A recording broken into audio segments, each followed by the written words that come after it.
Hey there, today I want to dive into a topic that's been shaping political landscapes for decades, populism. You've probably heard the names Fidel Castro, Juan Perón, Hugo Chavez, Luis Ignacio Lula da Silva, Andres Manuel Lopez Obrador, and others thrown around in discussions about leadership. But what do these leaders have in common? And why do they all seem to follow the same playbook? Let's uncover the dark side of populism. Populist leaders often rise to power by presenting themselves as the voice of the common people against a corrupt elite. Sounds noble, right? But that's where the facade starts to crack. Take Fidel Castro, for example. He promised equality and prosperity for all Cubans. But what did he deliver? A regime where dissent was crushed and the economy crumbled. Juan Perón in Argentina did something similar. He painted himself as a champion of the workers and the poor. Yet his policies led to economic instability and social division.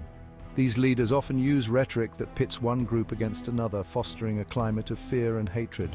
Why? Because a divided populace is easier to control. Hugo Chavez in Venezuela took this to another level. He used oil wealth to fund social programs while demonizing the opposition. But as the economy tanked, it became clear that his promises were built on shaky ground. The pattern repeats itself with Luis Ignacio Lula da Silva in Brazil and Andres Manuel Lopez Obrador in Mexico. Lofty promises, divisive rhetoric, and ultimately economic and social turmoil. So why do these leaders go this route? It's simple. By creating an us versus them mentality, they can rally support and maintain power. They lie, steal, and manipulate to keep their grip on the reins, often enriching themselves in the process.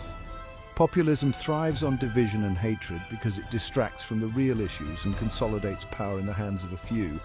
But here's the burning question.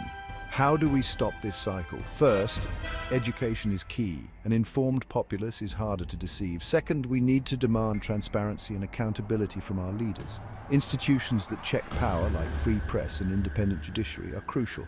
Lastly, fostering unity and dialogue among diverse groups can weaken the divisive tactics of populist leaders. It's not an easy battle, but it's one worth fighting. By recognizing the tactics of populism and calling them out, we can start to build a more just and cohesive society. So next time you hear a leader making grand promises and pointing fingers, take a step back and ask yourself, what's the real motive here? Thanks for tuning in, and let's continue to stay informed and engaged. Until next time.